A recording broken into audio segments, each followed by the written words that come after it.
Good morning and welcome to the Vici webinar for the 2023 call.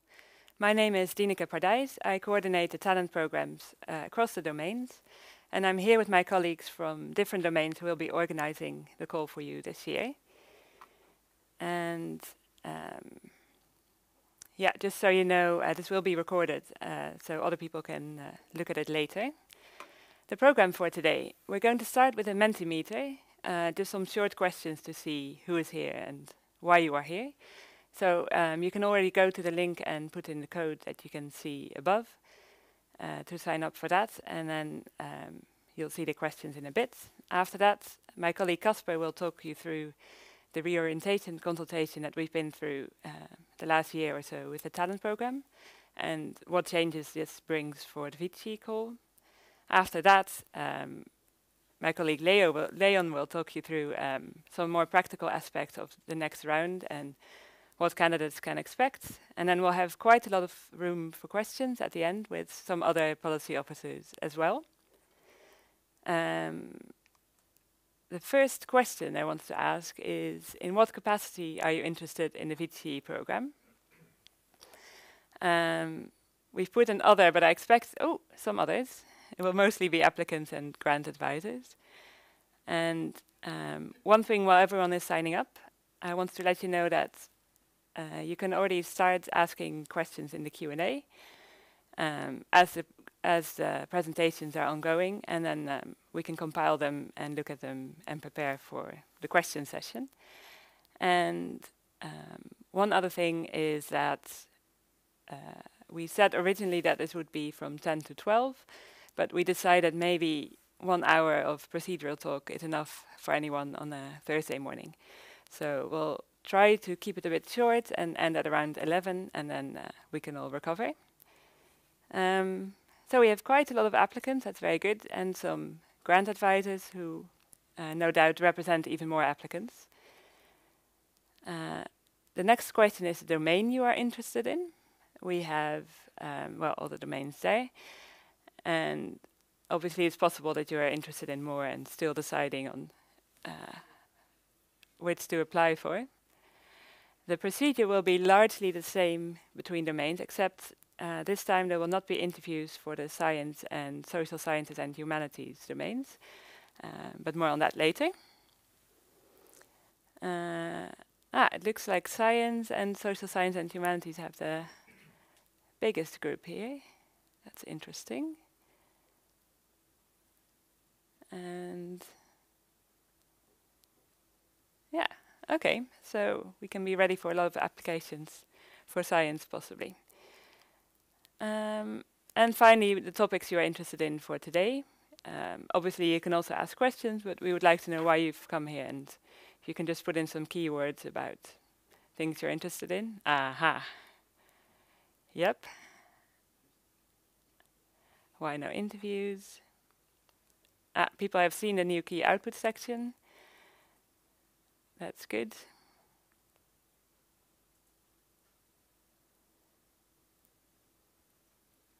Okay, it looks like narrative CV is definitely the winner. Evidence-based CV, pre-proposal.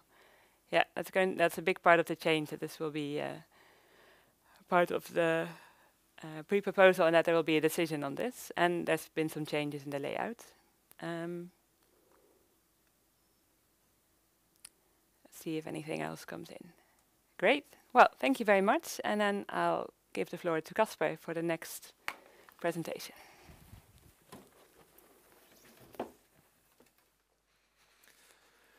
All right.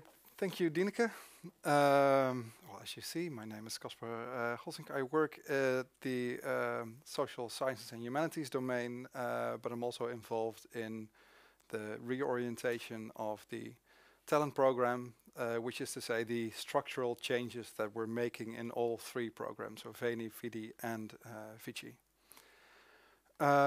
Today I will talk first a bit about the consultation session that we've had last year and the year before, the updated talent program, aim, target group of the Vici and the goal of the Vici, then the two-step assessment procedure, as it will be in this upcoming round, the changes in the criteria, and lastly, the evidence-based CV, which I'm well, glad to see that lots of people are interested in, so I hope I can clarify a few things.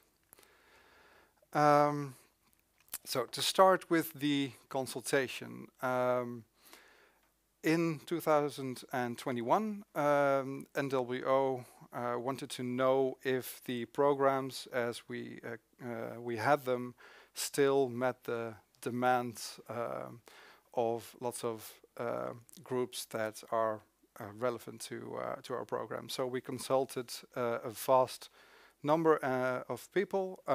You can see on this slide who we consulted. So it's researchers from all domains, both successful and unsuccessful in the rounds, but also representatives of other organizations from the academic sector. And we also included some volunteered advice, people that weren't at the sessions but sent us their feedback, and that also played a role in what we eventually decided to do. So the result, as you might be able to imagine, is that there were a lot of diverging opinions, but there were also some things that there was general agreement about. And this has led to the following advice. So first of all, in general, people were satisfied with the idea that there is a Veni, Vidi and Vici round, so we did not want to change that. The advice was also to slightly adjust the aim and the target group for the 3 programs, to introduce the two-step procedure for all 3 rounds, in which the first step is a selection on quality of the candidates, and then the second based on the research proposal. There was an advice to improve the assessment procedure, for instance, by clarifying the criteria and further developing the CV. There was an advice to review some procedural steps and allow for variation between the domains. The idea was that to get it mostly similar, but also to look at things where the domains have different needs and well, the circumstances differ a bit. So here you can see the new aim of the talent program, the target group for the Vici, and the goal. The aim has mostly just been shortened a bit to make it a bit more clear. So we want to create space for adventurous, talented, pioneering researchers to do the research of their choice. And in the Vici target group, it's mainly a case of being a bit more clear what that target group is. Some things that used to be a bit more implicit are now explicit. So the first part that you see in bold here is new. The Vici target group consists of researchers at this stage of consolidation and further development of their leadership skills and our research group. Then it's still the same, that we're looking for qualities that clearly exceed what's customary. And we ask people to be able to demonstrate their leadership and mentorship skills. And then lastly, the goal is something that's obviously very important to us, is also that we want to finance academically innovative research. So what does the procedure now look like? The first step is the pre-proposal phase, which is a selection on quality of the researcher, and we do that by looking at the CV. There's a few reasons for this. The primary reason that we first started doing this in the Veni is reduction of application pressure, because we know that in order to get a grant in these talent rounds, you need to score very well on both quality of the researcher and quality of the proposal. But also with a narrative style CV, writing your CV is a lot less work than writing the full proposal. So by selecting on CV first, we have been able to reduce the amount of time people spend on doing applications with about 60%. The second part is it fits the purpose of this round. There is a target group, and this step first selects the target group. And then the third might seem a bit counterintuitive. This step is also to reduce the impact of the CV on the selection a bit. And that works like this. In the previous rounds, in all assessment steps, the CV had a pretty heavy weight. So in the final part of the round, there were lots of people with great CVs, and who we selected also depended on small differences in quality between those very good CVs. And that will no longer be the case. Then I'd also like to pay some attention to the role of the research idea in this part of the procedure. We do ask for a 150-word-long research idea, but it's not to assess the quality of that idea. It's simply to look at whether the CV of the candidate fits the type of research that the person wants to conduct. And it's also something that we use to start up the process of looking for reviewers. But as it's not assessed on quality, please do not spend too much time on the idea in this phase just yet. So here you can see the pre-proposal criterion, quality of the researcher. There's a lot of text. You can read all this in the call for proposals. But there's some things that I would like to highlight. First of all, the target group is now not only part of the criterion, but it's also a bit explained what that target group is in the criterion. As said, we also look at the connection between the researcher's work and the research idea. Well, and I think the last part is also new, where it's a bit more of an explanation about that we're also looking for established leadership and mentorship skills that fits the new target group of the Vici. Then the full proposal phase is focused on the research proposal and on the impact, what we used to call the knowledge utilization section. As said, the importance of the proposal itself has become bigger because we select on CV first, but not on CV in this part. But also the relative weight of this criterion, quality of the research versus impact, has somewhat increased.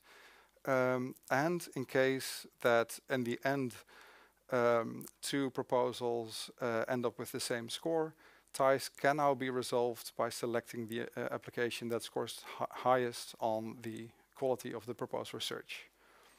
As Dineke already said, the domains science and social sciences and humanities will not conduct interviews.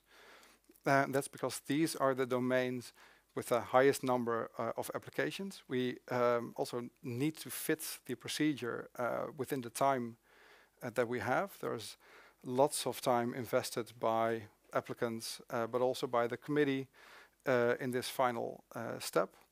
And with the number of applications that's being selected at the moment in these two domains, we feel that the selection sort of on paper might even be a bit better. We do have enough information with usually at least 4 external reviews at that moment. So we expect the biggest positive impact in these 2 domains. So that's a part of the reason why we're making this step. Obviously, with everything we do here, we're also looking at how it works in the end. We're monitoring everything, but we expect that this will not diminish the quality of the procedure. Then for the full proposal, these are the criteria. I'll also highlight a little bit of this here, but you can read everything in the call for proposals. What has changed here is mainly clarification of what the criterion is. and where we used to ask for the challenging nature and feasibility as two separate things, we're now looking at striking an equitable balance between the two. And in the call you can see that also means that we do think it's fine if a proposal is high risk, high gain, as long as you explain why this is a right balance to strike. And with the feasibility, we're also here looking at the connection between the proposal and the person that is going to execute that proposal. The second criterion in this phase has not changed, so the scientific and or societal impact criterion. That's because this is an NWO-wide criterion. Also, that's also employed beyond the talent program, but I didn't want to skip it here. So I think the most important part here is that you realize that you can choose whether you want to focus this part on scientific impact, on societal impact, or on both. And if you choose scientific impact here, realize that the assessment of the potential for scientific impact is part of the other criterion, and in this criterion you will then be assessed on how you plan to realize the potential. Okay, so the last part of my presentation is about the new evidence-based CV. This is a development of our earlier narrative CV. So as evaluation of that CV was mainly positive, but there were some points where we could improve. We kept the same core principles. So we allow room for explanation, substantiation, evidence, and context in the CV. We also ask our committee members to explain their opinions. We use the so-called NBEST method. So that means that applicants select a few items from their CV that they think are most important, that show most clearly their quality. It's the applicant that chooses what to highlight, but the committee not only assesses quality, but also the choices that were made and the substantiation of quality and relevance to the proposed research. The visibility of open science has increased a bit, and by that we mean that if open science plays a role in what you select as the essence of what you do, it becomes a bit more visible. And lastly, we replaced the term publication, so top publications, for instance, with key output, so the most relevant output, and that can mean publications, but it can also mean different things. So there's nothing wrong with a CV with only peer-reviewed journal articles, but this allows the space to also choose other things if you can best show your qualities by selecting other things. Also, the basic design has remained unchanged. So it starts with an academic profile in which you can talk about who you are as a researcher, and then a key output section with maximum of 10 items, where we ask you to motivate your selection and the quality thereof. We ask for a description of the contribution that you delivered. And we ask for quality indicators, preferably more than one per output item. And we ask you to explain what these indicators say in this particular instance. And we allow all quality indicators that measure at the level of one of the key output items. So, for instance, for journal publications, the number of citations are allowed, but nothing on the author or journal level. What then is new about this evidence-based CV? First of all, there's a separate section within the academic profile for leadership and mentorship skills. This is true for the FIDI and the Vici, not for the VENI. And in the case of the Vici, we ask for both experience and planned approach. In the VD, that will be focused on the planned approach. There's more structure, especially in the key output section, so that output is consistently presented. This was a clear wish from our committees. Some information is required, and there are drop-down menus that provide some clarity and show the diversity of options that you have in terms of types of output and types of quantitative and qualitative indicators. There is a much longer presentation on the evidence-based CV that you can find online. So if you look on Zenodo for evidence-based CV, you will find that that presentation, and you can look a bit more into details. Obviously, also feel free to ask questions today.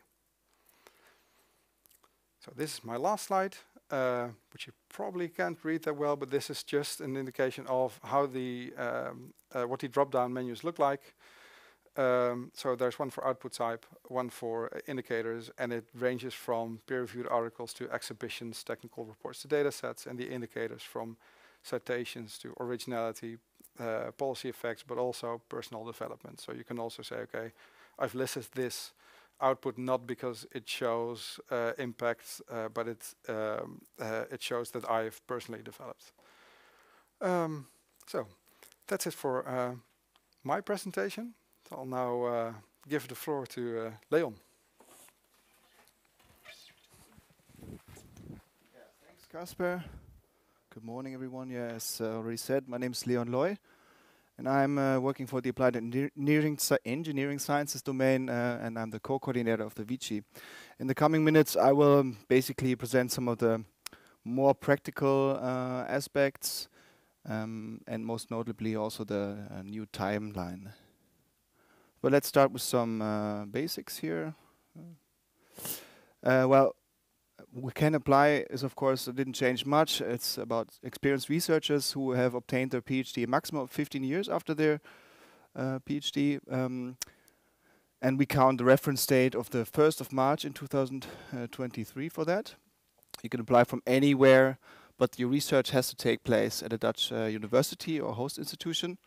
And all scientific domains are welcome to apply, but of course your proposal has to be submitted to the correct NWO domain. You can fund your own salary with the grant, 1.5 million euros over 5 years, and you can apply a maximum number of 3 times. Well, there's also an extension for people that took care leave, sick leave, or other clinical specializations. A total of maximum of 5 years you can get extension, and there's a special extension clause for parents. Biological mothers get 18 months per child. Other parents, including fathers, non-biological mothers, can extend for 6 months per child. It's important that the children have to be part of the household. In total, it's 5 years, so should you have more than 5 children, for instance, that does not count towards the total, or you cannot exceed the 5 years. That's the maximum you will get. And before submitting your application, you really must contact the coordinator of the talent program and request the extension. You can find more on this online. Then, yeah, before applying, of course, make sure that you meet all the criteria. And I also want to stress here, please check that you have the right documents for the application, because for instance, Sonnenweh has specific different forms. So yeah, please check that you have the right documents uploaded and that you follow the right format and criteria, of course. And you heard this already from Casper, but I just wanted to present it in a nutshell here. The new procedure, we call it a 2-step procedure or 2-phase procedure, because basically what has changed that is in between there are two times where the NWO board makes a hard decision. So the pre-proposal really consists of a heavily CV-based section where you have a 150-word abstract, 1,200-word evidence-based CV, 700-word key output. That is your pre-proposal. And next to that, you also have the opportunity to send us a literature list, which we will use internally and NWO to look for referees, for instance. And after the pre-proposal phase, there's an assessment committee evaluation that gives out a positive or negative advice to for you to write your pre-proposal into a full proposal. So this is something that has changed towards the old procedure. Should you have received a negative preliminary advice from the committee, you will have the opportunity to express your view within 5 days, and then the committee members who scored your proposal will reassess the decision, and then there's a small possibility that you may submit a full proposal. But ultimately the NWO board makes a decision, and it means that proposals that receive a negative decision on will definitely not go through, so you will not be able to submit your proposal. This used to be different. You used to receive a advice and you could still write a full proposal. This has now changed. And in step 2 is the full proposal evaluation, where you will write a full proposal, roughly 8,000 words for the research proposal, 1,000 words on the impact. Then you also include budget, data management, and of course, if you have co-funding, optionally, there's also now a declaration of co-funding for the applied and engineering sciences that used to be support letters that has now changed into this. Then follows the referee phase, where with the rebuttal. And as already mentioned several times today already, the interviews will follow only in the applied and engineering sciences domain and SonMW. The other domains, the social sciences and the science domain, do not have interviews this time.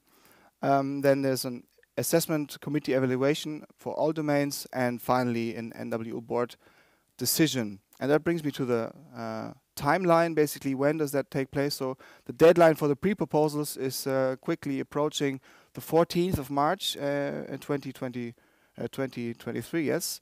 And again, it has to be before 2 o'clock, so please make sure, as always, to apply beforehand. We prefer if you apply 1 day in advance, because there are always technical issues that really can cause problems. In April till June, the committee will assess the pre-proposals. In May till June, you will receive the preliminary advice and possibility to submit your view. And the final decision on that on whether you or not you can write a full proposal, you will receive that in July. There's this decision. So that also means, most likely, if you received a positive advice in May already, it's very likely that you can write a full proposal. And if you have received a negative advice, there's a chance, but a high possibility that it will not go through. The full proposal deadline is on the 12th of September this year, also 2 o'clock sharp. Then October, November, the referees will be consulted. In November and December till September, you will have the chance to write your rebuttal and submit your rebuttal. In January next year, 2024, we foresee the interviews for the domains applied and engineering sciences and SonMW. And as well, in January 24, there will be the assessment committee meeting. And finally, the decision by the board will be made in February 2024. And then, this is also my last slide already, with some contact information. We always prefer that you contact us beforehand should there be any questions. So please, if you see the emails here, contact us beforehand. You can also contact talent at NWO.nl for more specific questions, or more general questions, not specific questions. All right, thanks very much.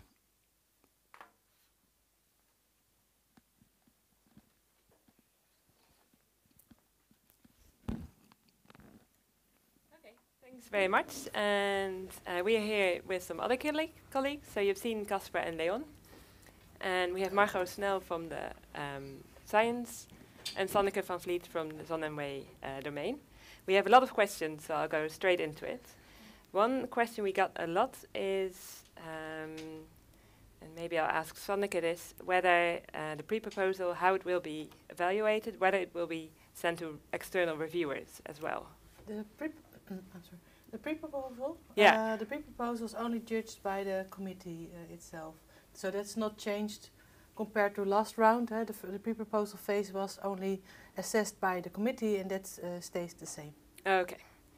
And Casper, you were talking about the new CV, and there have been a lot of questions about examples of other quality indicators.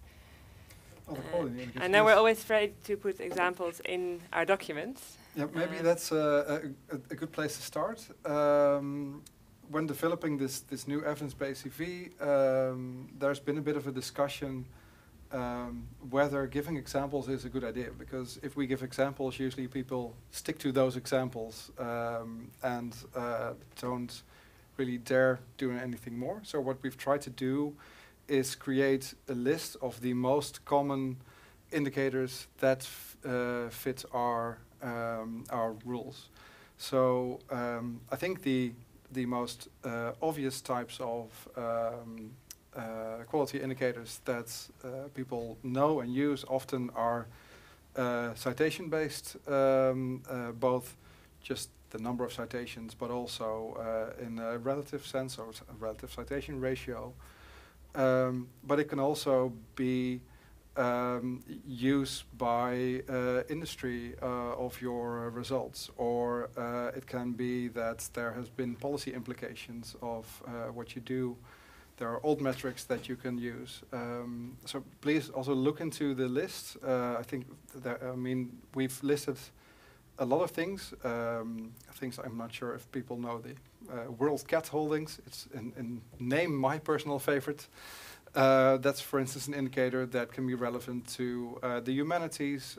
It's an indicator of how many libraries have bought your book. So there are lots of different things, but what we really want is, if you select an indicator, to also explain why you've selected a certain indicator and what you think it says about the quality of what you've shown. Okay, I think that's clear. Margot, your domain is one of the ones that is not going to have interviews. Someone asked, could you please clarify why there's the biggest positive impact for example, the science domain? I think it's in the procedure itself in the end, because the written documentation will be enough to select the best proposals. Yeah. And it is because it's the main criteria are the research proposal itself and the impact it has. So. Yeah, and I also think these are also the domains that have the most problems with trying to fit everything into the schedule and the work pressure on the committee. And we feel that they will be able to have the same quality of the assessment without these interviews. Leon, about for your domain, some questions about the support letters. Will they do they need to be provided at the pre-proposal stage, and what kind of support can companies really give? I think in essence the type of support that can be given didn't change much, but obviously you can only submit your declaration of co-financing for the full proposal stage. It's not at the pre-proposal stage, because at that stage, of course, obviously you don't have a research proposal yet, so would be that's why you don't have to submit at that time. Okay. Sanneke, about the key output. This is a question we've had in previous years as well. Can you use a grant or an award as a key output? Can people list that? It's not an fact of output. It's an award based on an application we did, and after review by that grant application organization, it's granted. So it doesn't say anything about the output and the results of your research, or and in which form or way you make it announced to the outside world. So it's a different way of doing science. Grant applications are more or less the input where you receive that money to do your science, and key output is what it says. Output is the result of your science. So therefore, in the narrative part, you can talk about the grants you received and what came out of those grants and what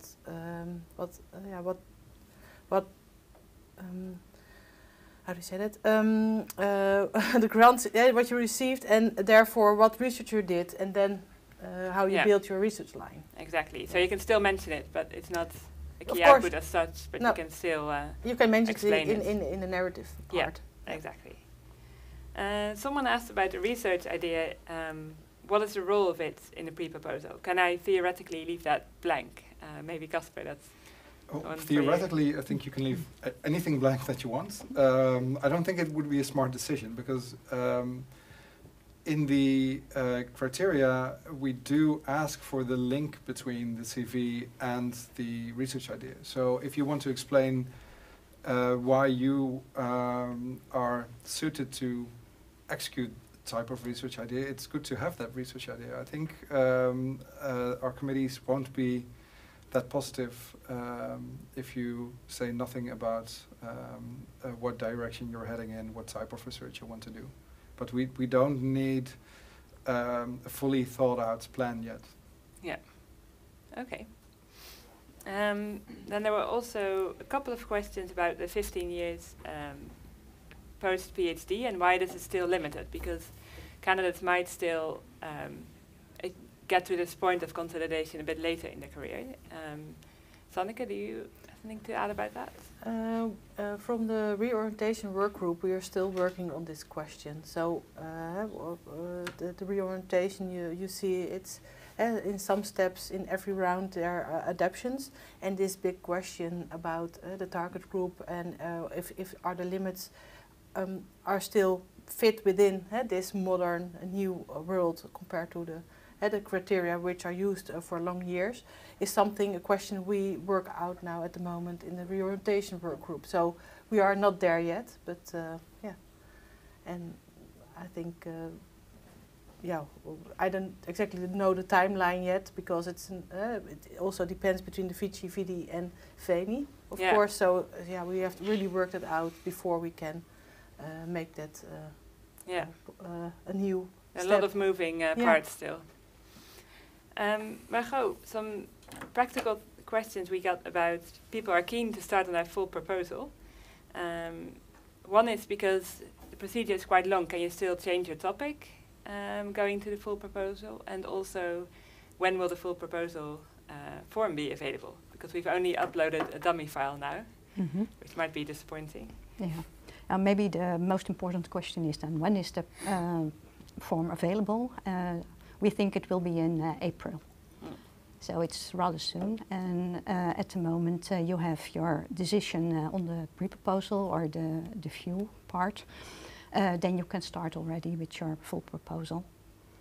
Yeah. And if you have some changes in the meantime, if you want to start a new, change your idea a bit. I think that's possible because we have only a 150-word research ID.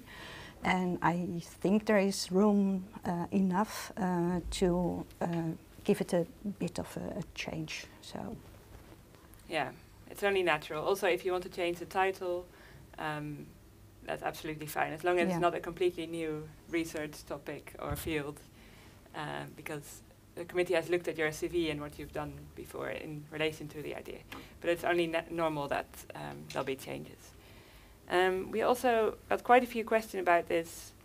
Well, people call the rebuttal after the preliminary advice, but it's not officially a rebuttal, but you can give your view. Maybe Casper, you've experienced it in some other rounds. What kind of information can you put in there?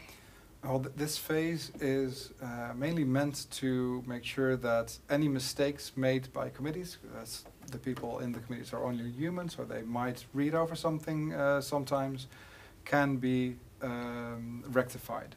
So if there is something in the advice that you receive where you think, okay, well, obviously I've written this down in my application and they've not read it, or so a mistake has been made, you can respond. The committee will look at it again and will rectify it. I've worked on the Veni mostly, and we see every year that there are people that go through if they send in a response, but it's a minority. I think it's good to realize that, and it's not so it's not meant as a rebuttal. It's not a debate. It's really if there are mistakes that you can point out. And also, I think it's good to realize the committee does take it very seriously. And we are also here to make sure that they do. So please feel free to write a response. Maybe one more thing to add. As Leon has said, people that get a positive advice will be able to send in a full proposal. And when they get that advice, they know that they will, so they can make a decision to start working on their full proposal. If you decide to write a response after negative advice, you also know that there's a chance that you will still be able to go through, so it's not a bad idea to also start working on your full proposal if you decide to go for that chance. Okay. A new thing that we've introduced that we got some questions on is the literature list. Maybe Sanneke can elaborate a little bit on that, what it will be used for. Yeah, so we ask for an optional literature list, so it's not mandatory. And it's an opportunity to list publications or other output where we will use it for searching of the referees. It's only internally used, so it's not a part of the assessment by the committee, but we will use it to search for referees. So the referee searching process is a quite elaborate process. It takes a lot of time, and to shorten the period of referee when the referees are busy with doing their review, we want to start the period after the deadline in September. This period we want to make as short as possible.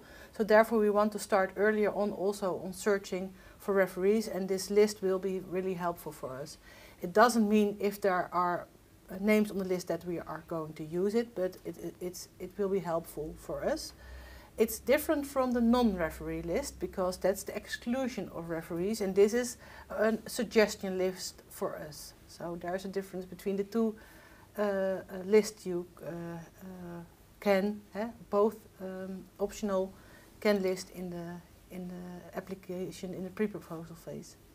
So it's a list of publications. It doesn't have to be your own publications. It can also be other people. Yeah.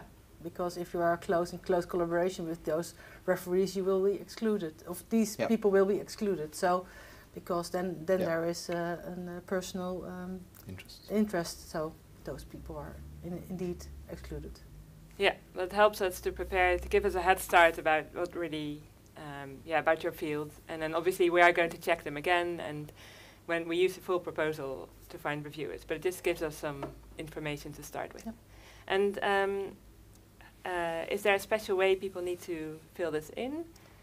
On the website you can find a template form, and please use that form, because then there are also some extra information how to build that list. So use that. You can find it on the website on all 4 domains in the part where you can also find the call and the application form. Yeah, but we're not really going to check. It's not part of the admissibility criteria, but it's useful if it's so it's optional. All looks similar. One thing we get asked about quite a lot: who are in the committee? Are the numbers made public, and how do we find them? Maybe Margot, you can say a bit about that. Well, they will be made public after the round, and. Most of the time, I think, especially also in the science domain, we ask committee members from last round, just a few, to have the knowledge they obtained already to put it in the new round also. And maybe good to add also that in the social science and humanities domain, the assessment is made in panels. And these panels are determined based on the applications that come in, but usually it's a social sciences panel and a humanities panel and I think for all domains, general information is that these panels are rather broad in composition. So these people are from our domains, but are not experts in your field per se. So they do rely on the external reviews because these are from experts. Yeah. And maybe I can also add that in the science domain, we will process the applications in clusters. Because most of the time we have 3 clusters and the composition of them will be different, and that depends on the applications we receive. So that's not known beforehand. And then in the end they are put together, am I right? Yeah. The results? Yes, yes. And that's also the reason why we need some more time in the end, and why we have to omit the interviews. Yeah. Maybe to also come back to the interviews here, because I think that there's a link here also. So there's 2 domains that have these clusters or panels, and we need to do that because of the amount of applications that we have.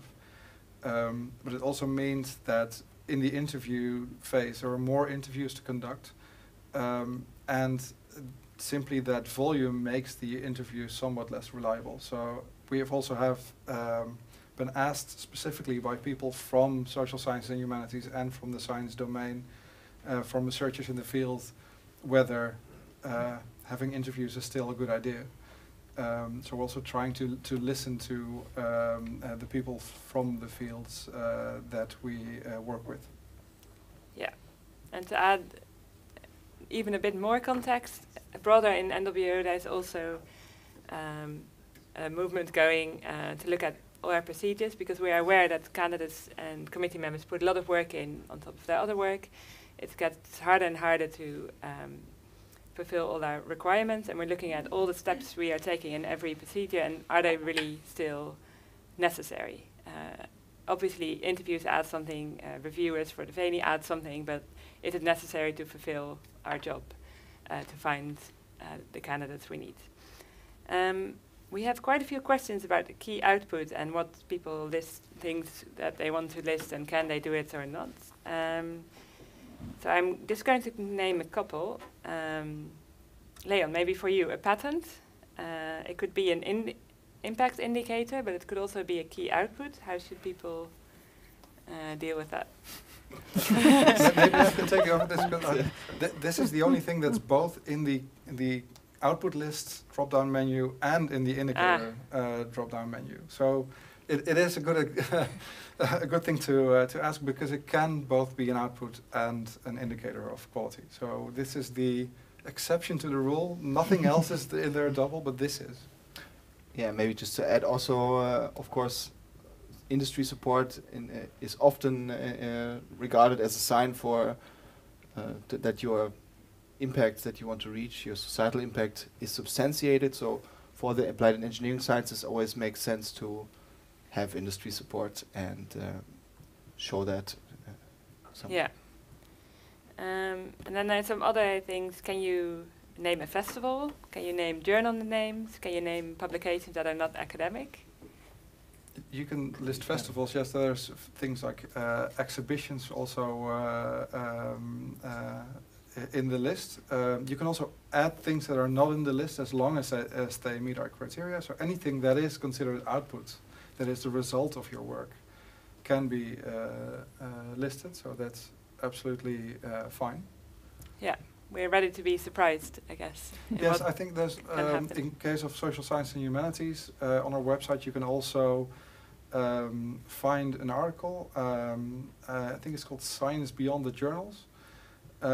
It's an interview with people that have listed sort of non-traditional outputs in their applications and were awarded a VENI, VD or Vici grant.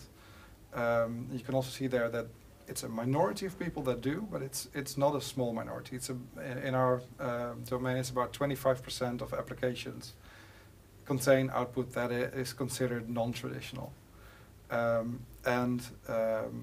these people have a chance to be awarded a grant, and at the same time we see that the people that were awarded the grant, the population hasn't changed that much. It's not that we want a totally different type of researcher. We just were trying to open up the field for a type of researcher that didn't have a chance before without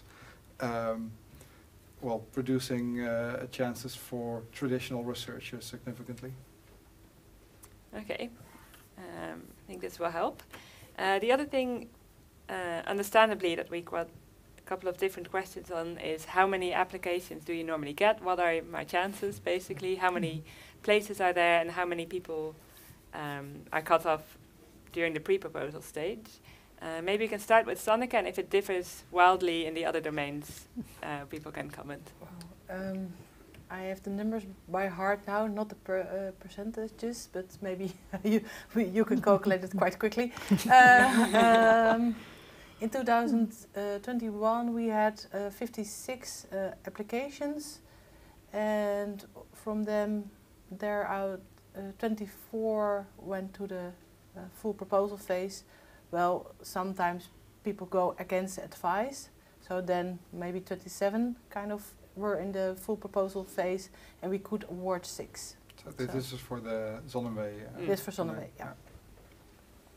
So in social science and humanities, in 2022 we had 100 applications, which was a bit less than what we had the year before, which was new. And in the call for the upcoming year, we have 10 awards. So calculating the percentage is not that difficult. In general, we do see about a 10% rise in number of applications per year. So we expect about 110 for next year, or for this year actually. And we select about 3 times as many people as we can award for the full proposal phase. Yeah, for the science domain, it's rather similar as for social sciences domain. So last year we had 92 pre-proposals and 12 grants in the end. So this year, so the 22 round will have 30% of success rate. For the next round, 23, we expect about 100 pre-proposals, and a similar amount of the SSH domain will be selected, so about 3 times the amount of grants in the end, and that will be 12 again for the 23 round. I don't completely recall how many applications we had. I think it was in the order of 40 or something like this. And we had, in the end, 8 people come to the interview, and we will have 4 that we will award. Okay, so this gives you an idea of what you're facing. But yeah, it does differ per year, so we don't always really know what's going to happen. A bit more conceptually about the whole proposal, there were some questions about should I focus on collaborations, or is it seen as independence? And there we mentioned something about high risk, high gain is fine, but is it also, do we want it? Is it good? Obviously it's hard for us to know what the committee is going to say, but can we say anything about what is valued at this stage? Maybe we can start with you, Sanneke. Well, I think the individual versus collaboration aspect, I can answer that way, that collaboration is now really more and more a part of doing research at the moment. So it's not about the individual anymore. That's also part of the reward and recognition view and culture change. So collaboration is a good thing to add on your application.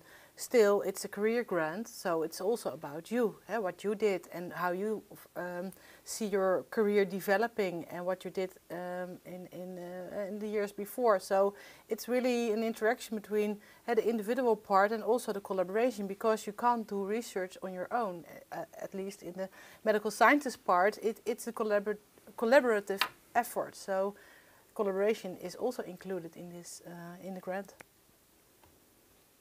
And in terms of high risk, high gain, this might be relevant for AES.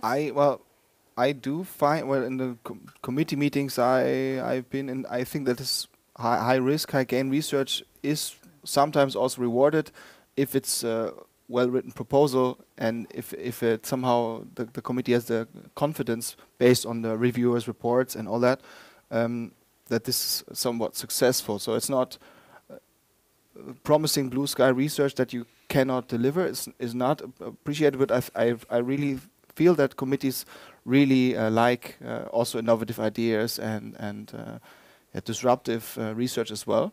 But it has to be also in a way feasible, of course, and has to match the applicant and at the same time also people who also make important contributions to societal impact is also rewarded. So it's not a general answer. It's not better to do this or that. It's more. I think it's always important to whatever you propose that it's somewhat feasible and. Okay, we're getting towards 11. I have one last question for Casper about the new criteria for quality of the researcher. There were some questions about the role of leadership. How would you prove that? What about education? Why is this not a big part? Well, the last question I think is easier to answer. We do ask for academic qualities that are relevant to your project. So if somehow education can contribute to your project, maybe to the impact that you will have, it can be important, but it's not important for everyone in this funding scheme. We are focused on the best research. That's the main task of what NWO and Zonneweg, at least this part of Zonneweg, do. That will always be the core. But these are projects where you are a project leader, where there are PhDs and postdocs that you have to supervise and mentor. So for the success of this project, leadership and mentorship are vital skills. And that's why this is a separate section now in the CV, because with the goal of this round, it's logical that we also look at this. Now, how you prove that is a difficult thing.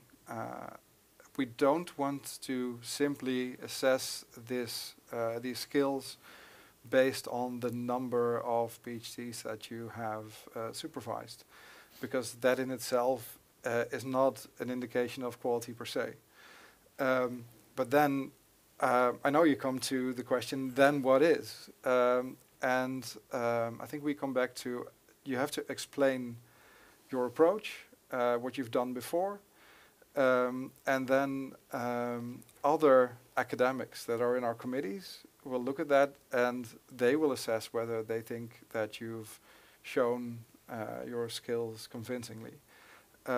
It might not be the most satisfactory answer. I wish I could say, okay, well, if you write this down, then we will know for sure whether you're a good mentor or not.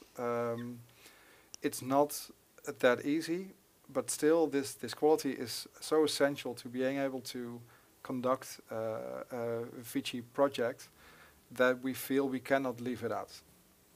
So I think that would be my answers to that. Okay, well, thank you very much, and thanks everyone for your questions and for your answers. We have a lot more questions, but there's no time today. So we still have on the screen the contact details for the different domains. So please feel free to always call us or email us with any questions. The SSH coordinators are not here today, but they're not Casper, but you can reach them through the email address. And you've seen who will represent the teams for the other domains. Yeah, and we will also organize another meeting where people can come in person at the end of May, early June, for applicants for the different rounds, Veni Vidi Vici. So we'll let you know more about that later. So for now, thank you very much and have a good day.